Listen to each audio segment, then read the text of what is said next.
Wired.com presents The Geek's Guide to the Galaxy. And here is your host, David Barr Kirtley. Hello, and welcome to episode 158 of Geek's Guide to the Galaxy. Our guest today is Ernest Cline, author of the best-selling science fiction novel Ready Player One, which is currently being adapted for film by Steven Spielberg. Cline also wrote the screenplay for the movie Fanboys, about a group of hardcore Star Wars fans, and he also recently appeared in the documentary film Atari Game Over, about the collapse of the once mighty video game company Atari, which was forced to bury hundreds of thousands of unsold game cartridges in the New Mexico desert. Cline's new novel Armada, about video game champs battling aliens, is out now. And now, here's our interview with Ernest Cline. Alright, so we're here with Ernest Cline. Welcome to the show. Thank you for having me. All right, so you're known for writing these books that are full of obscure geeky references from your childhood. So first of all, just tell us a bit about how you got so obsessed with science fiction and video games as a kid. Oh, I think I was just born at the perfect time for that to happen. I was 5 years old when Star Wars came out, and I have a vivid memory of the first video game I ever played was Space Invaders the following year, and I'd just seen a re-release of Star Wars because that was when, you know, you had to wait for the movie to come back, and I was going to see it as many times as possible during the re-release in 1978, and that was when Space Invaders arrived in America, and I have a vivid memory of coming out of the movie theater after seeing Luke blow up the Death Star for like only the sixth or seventh time at that point, and then going out in the lobby and playing Space Invaders, like waiting in line for my first chance to play this new game that had just arrived. And that was the first time I'd ever controlled anything on a screen or made anything, up until then, like television and video screens had been like a passive experience. And immediately I was like controlling aliens. And since I had just seen Star Wars, that was when my obsessions with video games and Star Wars kind of both happened at the same time. And I feel like I was just part of that. I was so lucky to be born in the early 70s because I got to be part of the first generation to have video games, period, and then also to have home video game consoles. I think I got my Atari in like late Christmas of '79, and that kind of changed my whole childhood. Being able to play video games at home whenever I wanted, and then getting a VCR changed my life again. Being able to rewatch movies over and over again and study how they were made, and then record things off television and rewatch them. That was like a profound advance in technology. And then having a home computer when I got my TRS-80, and then being able to make my own video games and program a computer, all that, was like part of my childhood. And I was part of the first generation to have any of that stuff. And it was kind of all this technology was frightening to, our parents and earlier generations. But for us, it was like our toys, And so I feel like growing up a child of Star Wars and having, I guess I was also part of the first generation to have cable television, another kind of amazing thing. So I feel like it was just, I'm a product of the era in which I grew up. Huh. I mean, but so you think then you were just kind of a typical kid of your generation, or do you think were you notable for being the biggest, like would all your friends know you as the kid who was most into video games or most into science fiction, that kind of thing? Well, I was the weirdest kid. I mean, I didn't realize it at the time because I was the only one in my grade school, but I was like a stereotypical nerd. I was really interested in electronics and science and video games, which were a new thing. I guess I would be one of the first video game nerds because I became a nerd for them as soon as they existed. But for me, it was like I felt like the weirdest kind of nerdiest kid in my grade school. But then once all the grade schools poured into the junior high and the high school, that was when I met like all my nerd brethren from the other schools. It turned out there were one or two kids from every school like me. We just had to find each other. And then that was, those are the guys that I ended up playing Dungeons and Dragons with and going to local arcades with. And, and they've become my lifelong friends and inspired some of the characters in my books and movies. Well, and speaking of Dungeons and Dragons, I heard you say in an interview that your parents didn't like you playing Dungeons and Dragons. How much pushback did you get on that? I got a lot of pushback. It was verboten. It was forbidden because my family was very religious, and And my mother had gotten a hold of this book from someone at church called Playing with Fire. I need to look this book up. I'm sure that I could get a copy online. But it was called Playing with Fire, and it was just about it was like fear-mongering, all the dangers of role-playing games, all those kind of and she thought, that the players, like the player's handbook that had all those spells listed in back, that I was really going to try to collect spell components and cast those spells. And then it was meddling with witchcraft. I was meddling with powers I didn't understand, all of that. So I remember which made it that was part of the appeal of Dungeons and Dragons. It was almost like heavy metal, and backmasking and like this thing you're not supposed to mess with, which was made it even more appealing to me. I remember sneaking my Dungeons and Dragons books like in and out of the house, like under my jacket. Instead of doing drugs, I was sneaking RPG supplements. And then you mentioned you were programming computer games. Were you also writing any sort of fiction at that time? No, I remember writing, like, some of the first things I ever wrote were like skits for my Boy Scout troop to perform at like campfires and stuff, but I don't, and I would write short stories for school, but it wasn't until like high school that I started to like sit down to try and write things. But it always ended up being what I was best at in school, and that I was able to be funny and also be funny on paper. I remember, when you're a kid, you kind of look for what gets you attention or, impresses other people. And that was always what I was the best at. So I was drawn to doing it. And did you ever try submitting stories to any of the science fiction magazines or anything like that? I did not. My first published fiction that wasn't in like a school, literary magazine, is Ready Player One. So I'm lucky. I have a good track record. My first real screenplay that I ever wrote, that wasn't fan fiction, was Fanboys, and it got made to a movie. So I've been really lucky in both. Fanboys took 10 years to get made and got heavily, warped in the process. So I had much better luck with. I started out wanting to be a screenwriter. That was my first goal as a writer, was to write for the movies, and then I actually got a movie made, and it was so disheartening to have my work, warped and mutilated to the point where there are scenes still in the movie that kind of make fun of the characters or make fun of Star Wars fans.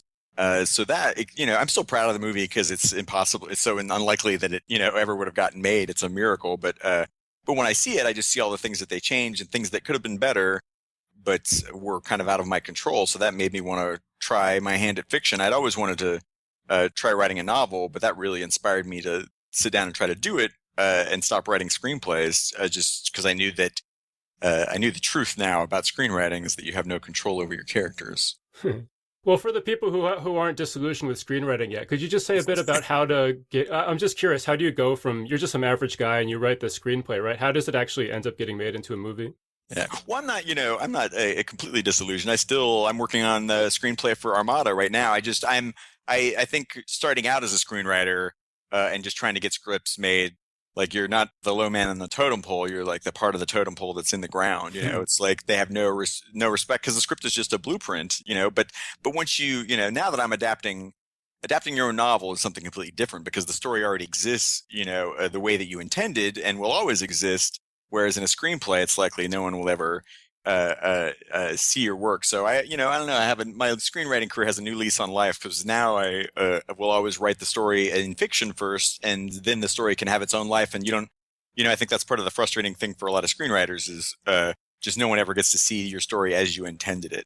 But for me, the path to Fanboys getting made, I was really inspired by Kevin Smith and guys like Richard Linklater and Robert Rodriguez, guys who just use the resources that they had, very limited, and to tell, to make their first movie, a small little movie and that's how they launched their film career. And I think Fanboys, it has that title because it's a simple title like Clerks or Slacker or El Mariachi. I was trying to do it like a small story, and I thought it could be dialogue driven and showcase my writing, and that I could make it myself, like here in Austin, Texas, where I live. So that's what I tried to do. But Fanboys, the one thing that I did that kind of changed everything is I wrote a part for my friend Harry Knowles to play himself. Harry at the time had just founded Ain't It Cool News, and it was kind of the first movie news fan website. And for a while he was like sitting in with Roger Ebert at the movies, and he had become like a powerful film critic just by, through his own enthusiasm, just starting up a movie website and letting his enthusiasm run wild and share it with other people. And it was a part of what made Austin a cool movie town was that Harry lived here, and the Alamo Draft House had just opened, and which is like movie geek heaven. So I wrote a part, and it occurred to me that if you were going to break into Skywalker Ranch, Fanboys is about a group of friends in Ohio who find out one of their number is dying and that he's not going to live to see episode 1, which he's been waiting his whole life, 17 years to see. And so they decide to go on this road trip across the country to break into Skywalker Ranch and try to see it early. And it occurred to me, if you were going to do this, that you would, and you needed the blueprints and key cards and things like that, that Harry Knowles is actually like one of the guys that you would go to, because he had access to all that stuff. I remember seeing the episode 1 script, reading it at his house like 6 months before the movie came out, and he had like the score, and people were always leaking stuff to him. And I remember he did have blueprints of Skywalker Ranch. He's like, I actually have this. So I wrote him into the script to kind of be like one of the wizard alongside the road that gives them the magic talisman that helps them on their adventure. And Harry read the script to see if he would, agree to do it. And he loved it so much that he read it in one sitting, and he got up and wrote this really glowing review of it on his website. How it was like the best script he'd ever read about what it meant to be a fanboy or be a fan of something, and how that love of some facet of pop culture can like bind you together with your friends. And he posted this long review, which is still buried on his website from like way back in like 1998, I think. And everybody in Hollywood reads his website every day. So like suddenly my project, even though it was just me and I had just kind of quit my tech support job and bought a van and borrowed a digital camera, and I was going to try to make the movie with no money and no idea what I was doing. But just by trying to do it, I ended up getting Harry's attention, and then Harry his enthusiasm for the script got the attention of Hollywood, and then Hollywood suddenly was interested in my script. And that was how it ended up getting optioned by a young producer named Matt Pininciaro, and he helped me develop it and shop it around Hollywood. And it took like 6-7 years, but eventually the script found its way to Kevin Spacey, who had just started his own production company, Trigger Street Productions, and he read the script and loved it and decided to become a producer. And that kind of made it, that changed everything, because up until then they couldn't ask for George Lucas's permission to make a movie about breaking into his house and stealing his stuff. You couldn't even, there's a whole group of people in place to make sure he doesn't get stupid phone calls like that. But Kevin Spacey was able to just make that call him up, and I think George Lucas in an interview, he thought Kevin was calling him about being in one of his movies. But he told him about, that he was producing this little Star Wars movie, and asking him for permission, and told him it was an homage to Star Wars and Star Wars fandom, and that whole kind of time of growing up, and having Star Wars be something that, like Harry Potter or Doctor Who or whatever it is that you love, that like kind of bonds you together with your friends. And so he said yes, and let us use Star Wars and all the Star Wars license, and also shoot at Skywalker Ranch. So that happened, like 9 years after I had written the script.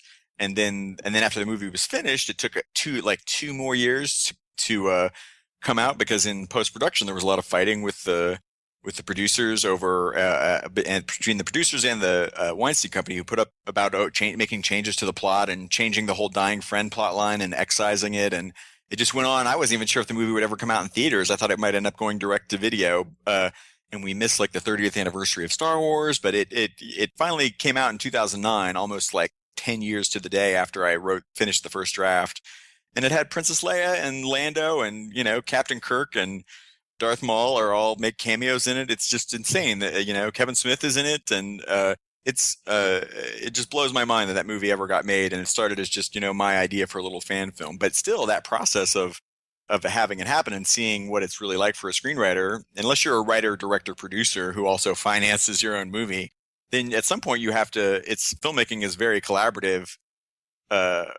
process, and people, and if you're spending millions of dollars to make a movie, it's a product that they want that product to sell to as many people as possible, which is not always necessarily like the goal of art. You just have a lot more control and a lot more freedom writing fiction than you do screenwriting, but you don't reach as big an audience. If you manage to get a movie made, then a movie like a lot, as a lot of people won't even read a book until they find out there's going to be a movie, and then that will urge them to read the book. Maybe because they don't want to lose that chance of experiencing the book for themselves without imagining the actors' faces on the characters.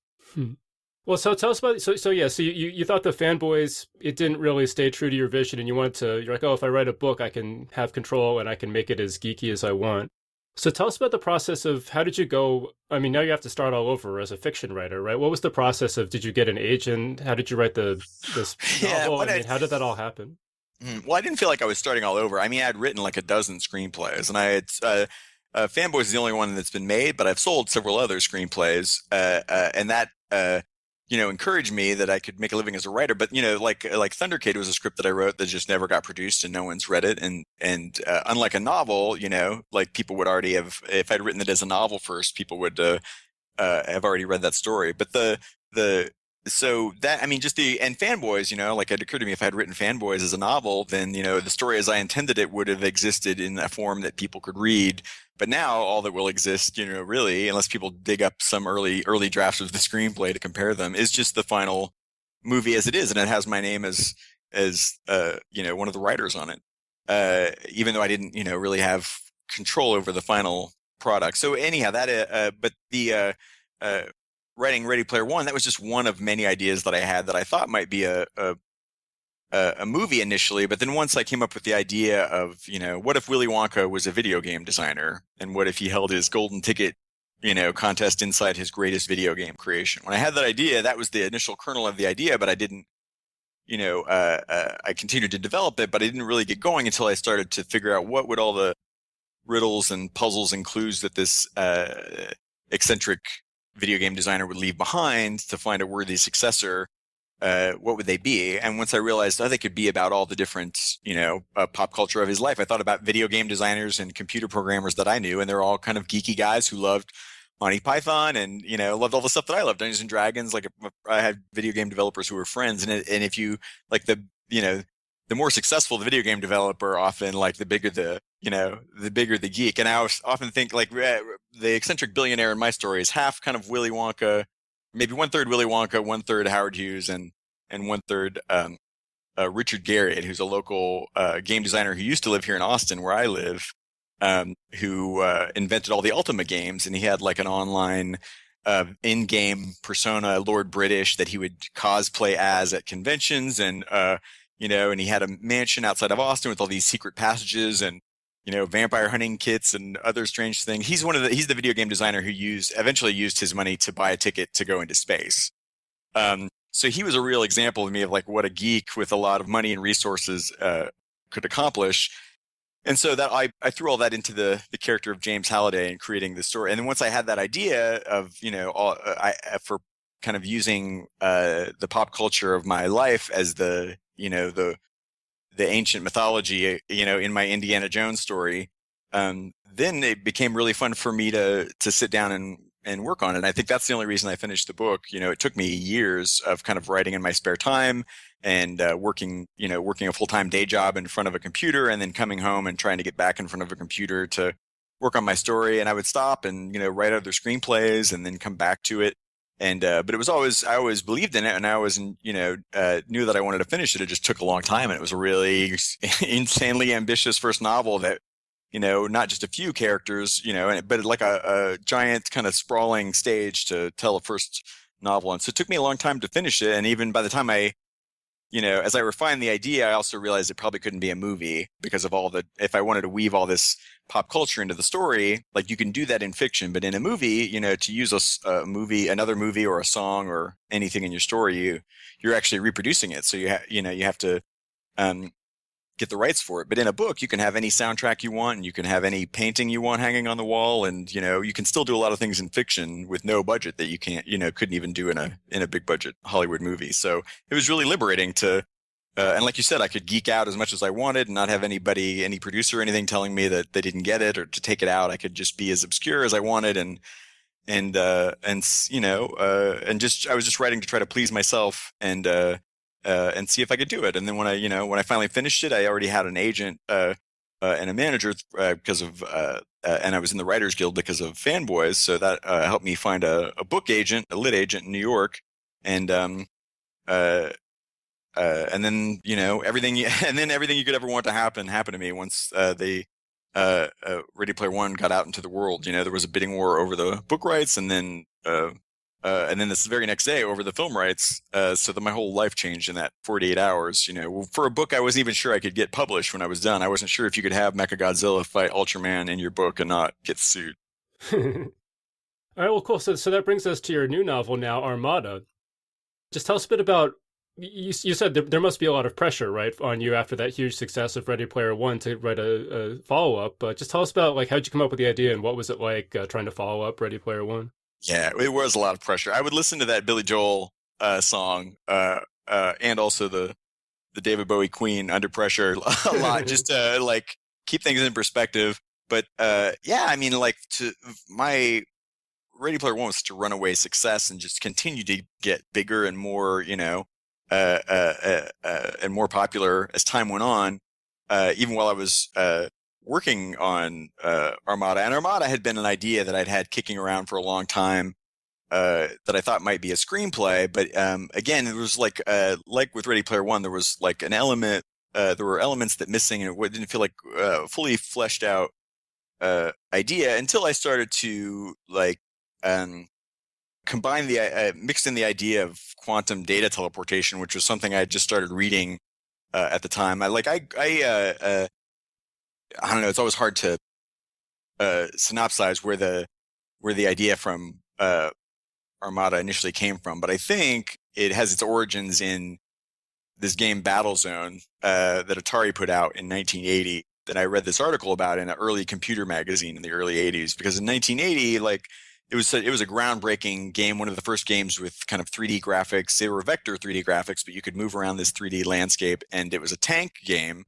And it was so realistic that the U.S. Army saw its potential as an actual tank training simulator, and they bought Battlezone from Atari and then paid the original programmer, Ed Rotberg, to reprogram it and modify it into a training simulator called Bradley Trainer to teach real soldiers how to operate the new Bradley fighting vehicle, this light armor tank the Army had just introduced. And he made a prototype, and and so I remember reading this.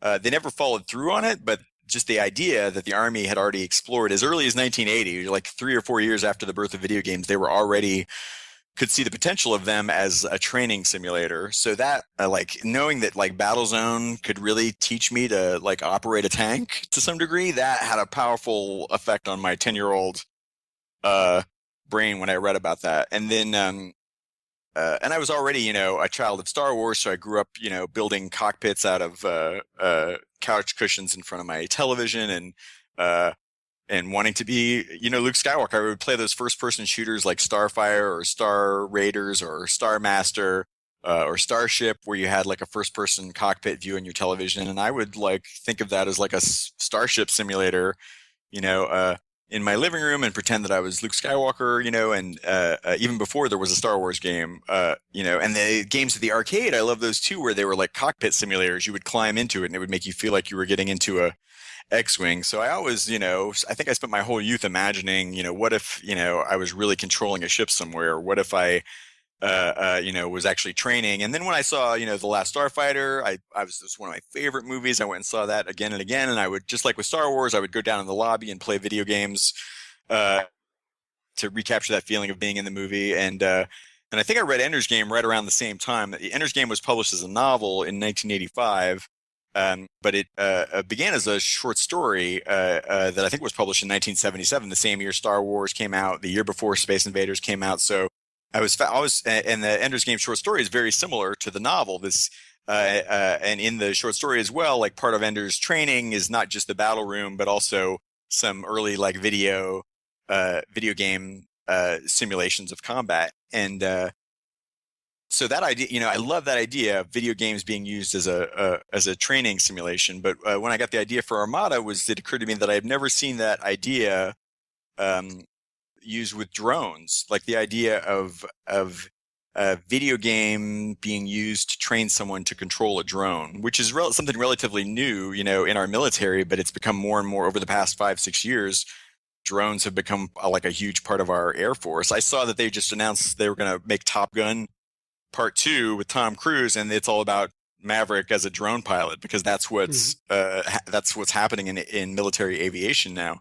And as soon as I had that idea, and also my brother is a Marine, an explosive ordnance disposal technician, like a bomb tech, and they use drones as well that are bomb kind of tracked robots with hands, articulated hands that allow them to disarm, IEDs or shells and things from a distance, so that if it goes off, they're not nearby. It's basically a telepresence robot, kind of like the aerial drones that we use. And the controls for both the aerial drones and the ground force drones look like video game controllers, like Xbox controllers, just because they do that on purpose, because it lowers the learning curve for the soldiers, because they've all grown up playing Xbox games. So once I kind of combined all my love of Star Wars, Ender's Game, Buck Rogers, Battlestar Galactica, all that science fiction that I grew up in, playing video games to simulate it.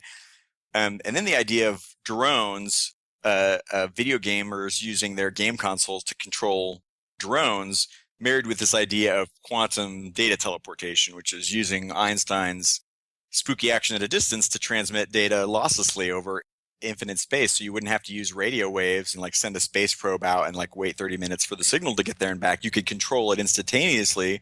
And as soon as I had kind of those three ideas, then I had the idea of, what if the video gamers of Earth could use their video game consoles and all their other gaming platforms, their PCs and their tablets and their phones, to control an army of drones to fight off an alien invasion. That's an idea that I'd never seen in fiction or in movies or anywhere. And it's such a natural idea, because you sit down and play a video game, you want those video game skills to have some sort of real world value. So the fantasy of, everybody in the world getting to use all their video game skills, and the fact that all of the, all the science fiction movies and Star Wars and all the video games, that I grew up playing, I wove those into the story and made them part of the conspiracy and part of the training and part of the, preparation by the government to prepare our hearts and minds, to be prepared for an alien invasion. Because if an alien invasion did happen tomorrow, we would all, we wouldn't be prepared for it completely, but we would have all these expectations based on,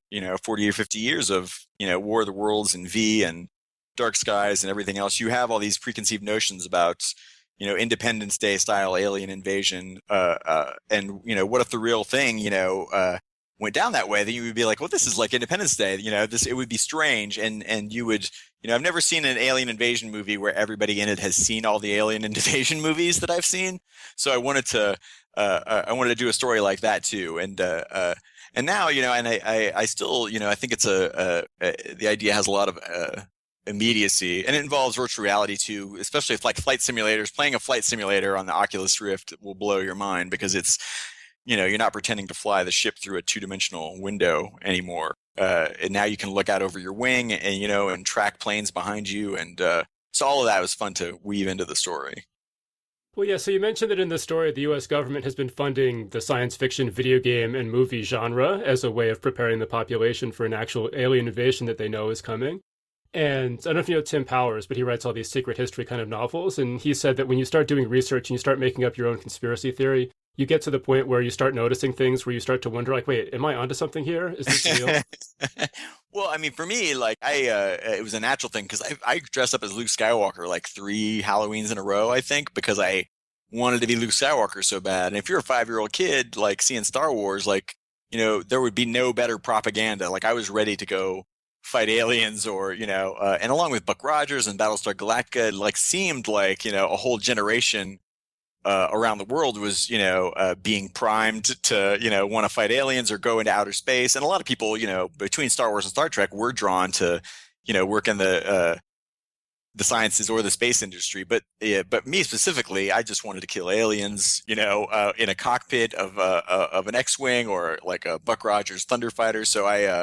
So it was more fun to imagine that as a conspiracy, but I did, do a lot of research into alien, conspiracy theories and Roswell and all of that. And I remember being struck by this one film. It was really pretty well made, Mirage Men, where like an ex-government disinformation agent talks about how a lot of people believe that aliens came down and met the U.S. government in a situation, members of the U.S. government in a scenario very much like the one depicted in Close Encounters of the Third Kind, and that one of the reasons that movie ended up getting made is because by making a movie, then everybody, if you told the real story, people would say, "Oh, that's just like Close Encounters of the Third Kind," and then it immediately discredits them, because it makes you seem like and it would, and that idea, stuck with me. Like if you, no one would ever believe it was true if you pointed it out, which would just help it work, help the conspiracy work even better.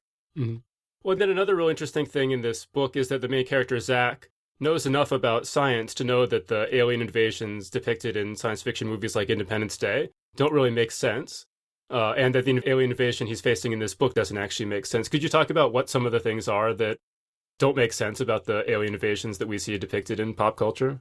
Yeah, well, I mean, one of them that occurs to me now is like, why would you send, why wouldn't the aliens use drones? When I watch Star Wars now, like, why aren't they using drones? If they can have real-time holographic phone calls between planets, faster than light, speeds, then that's enough information clearly to make a remote control X-Wing or TIE fighter. You do not need to send Porkins down to die.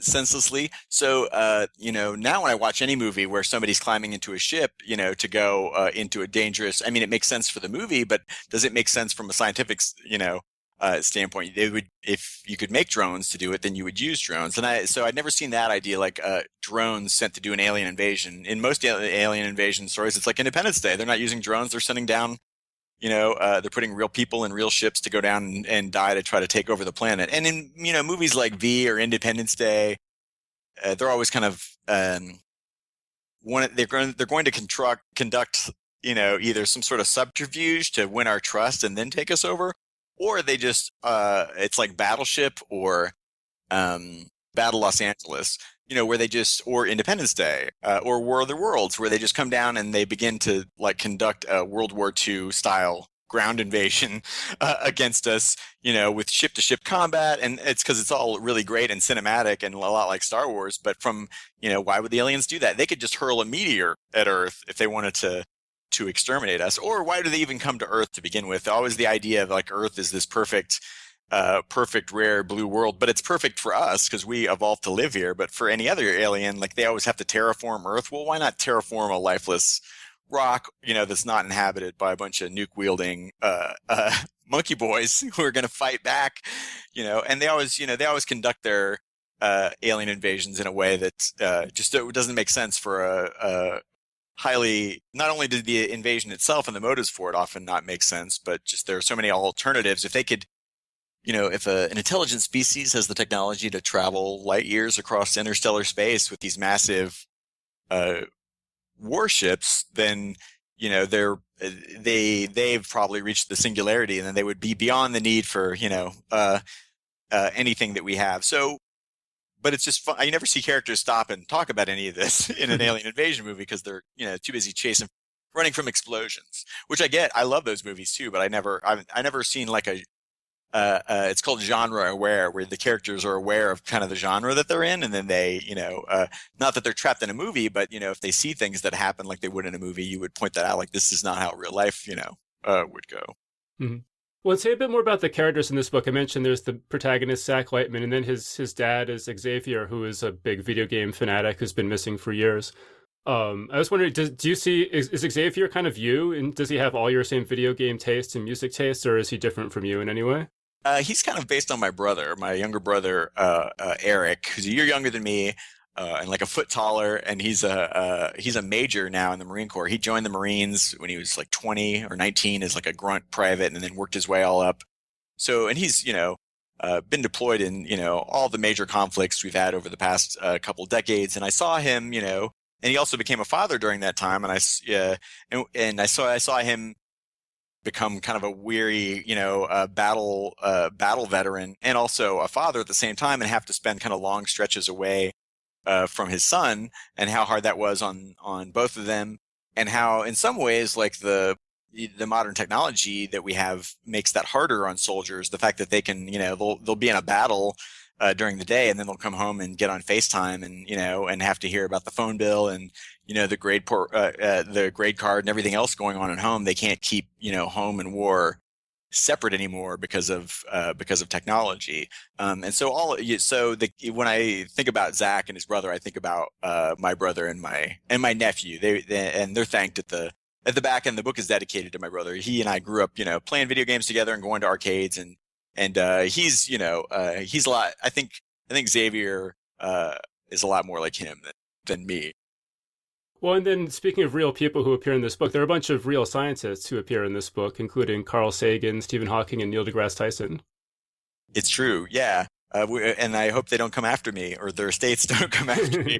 I love all those guys. And when I was, there's an Armistice Council in the book that's kind of a panel of prominent scientists who are tasked with trying to achieve or negotiate peace with the aliens. In the story, the alien invaders, but the alien invaders aren't really talking, and the Armistice Council isn't given, all the information that they need to actually do their job. So, but I, instead of making up fake scientist names, I thought, it always makes the story feel more real, if real people are in it. And all those people that I named were people whose books I had read while I was researching Armada, or whose work I had studied, especially the Jill Tarter and Seth Shostak, the SETI scientists. I have been a SETI kind of fanboy for over a decade, and those are two of my favorite SETI scientists. Jill Tarter served as the inspiration for Ellen Arroway, Jodie Foster's character in Carl Sagan's Contact, so I thought it would be cool to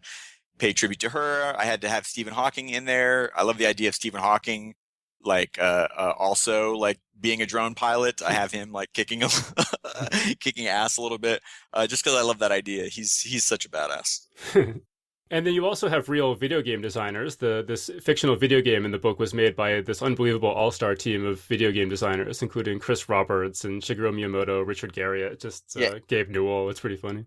Yeah, and but those guys, like if and I love the idea, Richard Garriott especially, since he went into space. I had a little bit like more about how his trip into space was part of the conspiracy, but that was too insider. But but all those guys have been instrumental in building the amazing video game industry that we all enjoy now. And I wanted to pay tribute to each of them and put them on the side of good. If the scenario described in the book actually did go down, I think all those guys would be on the front lines. Well, it's funny because just reading the acknowledgments of this book, it's like a greatest hits list of our guests over the years or something. Yeah. Patrick Rothfuss, John Scalzi, Felicia Day, Daniel H. Wilson, Richard Garriott. I mean, are these all people? How do you know all these people, or they're all helping you out? Like, how did that come about? Well, Richard Garriott, I've kind of met them all as a result of writing Ready Player One.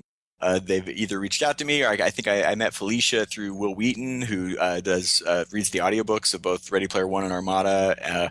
Richard Garriott I met because he actually helped me do the Ready Player One Easter egg hunt contest for the paperback. I went and reached out to him, and he knew that he had been in, he was mentioned in Ready Player One too, and inspired the story. And John Scalzi, I've met. He came to my book signing in Cincinnati, and we've been on my hardcover tour for Ready Player One, and we've been friends ever since. I'm so lucky. All these people that I'm huge fans of and whose work I really loved and respected, I've gotten to know them as friends. And Felicia Day sent me her book, early copy of her book, which is fantastic and comes out I think next month. And so you mentioned Will Wheaton did the audiobook. Well, could you just talk about what that experience was like? Were you involved with that at all, or just what was it like having him? Yeah, they asked, I had done spoken word performance and public speaking and stuff before, and they offered to let me try to read the audiobook, but I'm not an actor, and all my favorite audiobooks are always done by like an actor who brings the story to life. And I always, had Will Wheaton in mind because of Stand By Me and Next Generation. I love Will's writing too. He used to write a column for The Onion, I think, called Games of Our Lives, where he would review old Atari games, and they're just hysterical. And it became clear to me reading Will's writing that even though he grew up on a television show. He had the same childhood. He told me he used to play GURPS and program his home computer in his dressing room on the Paramount lot when he was playing Wesley Crusher. So, and he's about a month apart from me in age, so I knew he would just be perfect. And he blew everybody away, and that's become one of the best-selling audiobooks in history because of his performance. He brings all the characters to life, and he does the Pac-Man sounds and the and I just got to finish listening to him do Armada this past weekend, and it's amazing. Once again, he does Patrick Stewart impressions and video game sounds and jumps, and then also just brings my characters to life. He'll do there's one conversation where he's doing 8 different characters at once, and jumping in and out of different characters, and it's it's just amazing. He's such a talented guy, and I'd heard him do some of John Scalzi's audiobooks too, so I knew he would be amazing. And so yeah, probably every book I ever write, I'm going to see if I can get Will. And then the other thing I wanted to ask you about is I watched this documentary recently called Atari Game Over, and you appeared in that. And it's just funny because you're going to go on this, you're going to do this pilgrimage with your DeLorean that you have to pick it up from George R. R. Martin's house, and it's just so funny. I'm just wondering what the story is behind all that. That was the craziest, kind of perfect storm, right? I had always, one of the big urban legends that, the 2 biggest video game urban legends, I think, in history are E.T. cartridges buried in the desert and Polybius. And Polybius is one that I weave into our Armada, strange mind control video game that was seen for a few weeks and then never seen again. But the E.T. cartridge, and I knew that was probably not true, but the ET cartridges in the desert, the more research and more I heard about it, and working, I'm a big part of Atari collector online communities, so I knew that there was proof and articles that it had really happened. And then it was strange, right as around the time that I was hearing that they were finally going to make this documentary and actually dig up these Atari games. Zach Penn, who is making that documentary, is also a screenwriter who's written a bunch of the X-Men movies and Last Action Hero. He got hired to do a pass on the Ready Player One script, and so right as he was getting hired to work on Ready Player One, he was also gearing up to do this Atari documentary, and he called me up and we talked about both. We talked about Ready Player One, and then he's like, "Hey, I'm doing this documentary and reading the book. It's clear that you're a huge Atari fan because there's all this stuff about adventure and Atari." And he's like, "Would you like to come maybe down and be a part of this documentary?" And when he asked me that, I was like, "Oh, I'd George R. R. Martin I had met at a convention here in Texas the year before, and he had sat in my DeLorean and we had become friends. I interviewed him at a panel, and he had asked me to borrow my DeLorean. He owns a movie theater in Santa Fe, New Mexico, where he lives, and he was going to show Back to the Future. And he's like, "I know a guy with a DeLorean." So he called me up, which is the best phone call ever.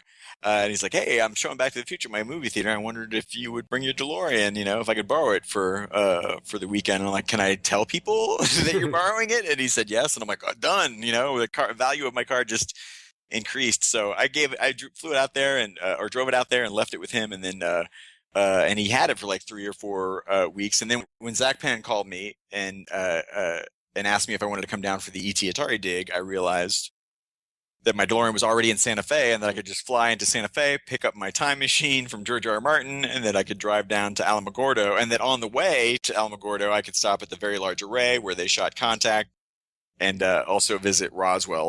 New Mexico has got a lot of cool stuff scattered across that desert wasteland. So and then I got to go drive down there and be there for the Atari graveyard excavation, and I got to meet Zach and become friends with him, which was great because then we talked all through his work on the Ready Player One screenplay. So it was one of the greatest adventures ever. And my buddy Mike Micah came down, and he's actually the guy who's helped me make video games for both Ready Player One and Armada, and they're available online. Cool. Okay, so then just finally, you've mentioned that Ready Player One and also Armada are being adapted into movies. You have some other screenplays you've written. Could you just give us a sort of an update on what the status is of your various film projects? Well, Armada, I just finished the book right before the tour starts, and I'm working on the screenplay adaptation right now. I'm trying to get the first draft done before I leave on tour later this week. And then So that, but Universal's really excited about that to make it into a movie, and they've kind of been chomping at the bit for me to get finished. So I'm excited. I'm excited to get to kind of do my own gamer version of Star Wars, but even though I have to go up against all these Star Wars movies, and then Ready Player One, I'm told Zach is like finishing up his final changes for Mr. Spielberg on the script, and that they are gearing up for like pre-production this fall, and then maybe would shoot the movie next year, and it would be out sometime in 2017. That's all just a gross estimation from my perspective, but that's kind of what I'm hearing, which would be amazing. That would mean like this time next year I could be on the set of a Ready Player One movie directed by Steven Spielberg. I also heard you say you have it was like a classic arcade gamers versus Xbox gamers script that you had written? Yeah, that was Thundercade, which I sold to Lakeshore Entertainment. But then they ended up not being able to get it made, and the rights reverted back to me. So that's like just one of the screenplays that I've written that I own, along with like a dozen that is in various stages of development. I think I might still make it someday, but other movies have since kind of used that same idea. So I don't know if it would be as fresh as when I wrote it. Like, I don't want to say almost 8 years ago. So I might revisit it someday. All right, cool. So we're pretty much out of time. So just finally, are there any other projects you want to mention? Anything else? Any blog posts or anything you've written that you want to point people to? No, nope. You could if you just go to armadabook.com, you can see a list of all my upcoming book tour dates. I'm like traveling all up and down the West Coast, from San Diego to I'll be in San Francisco, Portland, Seattle, and then here in Austin, and also I'm just traveling all through the Midwest, and I'm doing my final signing is to the Barnes & Noble in New York City, Union Square. So it's going to be I'd love for people to come out. All right, great. So we've been speaking with Ernest Cline, and this new book is called Armada. So Ernie, thank you so much for joining us. Thank you so much for having me. And that was our interview. So big thanks again to Ernest Cline for joining us on the show. Big thanks as well to everyone who's given us 5 stars on iTunes, including Adam Templar in Canada. And special thanks as well to Chad, who just signed up this week to support us on Patreon. Geek's Guide to the Galaxy is made possible thanks to support from listeners like you.